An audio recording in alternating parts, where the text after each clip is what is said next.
Yes news Atmakur 24 July 2026 శుక్రవారం ఆత్మకూరు పట్టణ నాయకుల తరఫున తెలంగాణ ఐటీ యుగాన్ని నేటి తరానికి బలపరిచిన నాయకుడు పార్టీ వర్కింగ్ ప్రెసిడెంట్ గౌరవ శ్రీ కె.టి.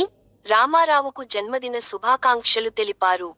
ఈ కార్యక్రమాన్ని మాజీ ఎమ్మెల్యే గౌరవ శ్రీ చిట్టెం రామ్మోహన్ రెడ్డి ఆదేశంతో మాజీ ఎంపీపీ బంగారు శ్రీనివాసులు మరియు మండల అధ్యక్షుడు శ్రీ రవి కుమార్ యాదవ్ నేతృత్వంలో ఆత్మకూరు టీఆర్ఎస్ నాయకులు ప్రభుత్వ ఆసుపత్రిలో రోగులకు పండ్లు, బ్రెడ్లు పంపిణీ చేశారు.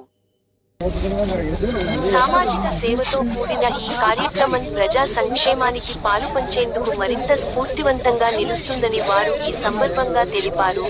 ఈ కార్యక్రమంలో మండల ముఖ్య నాయకులు, పట్టణ నాయకులు ఉన్నారు. BS news.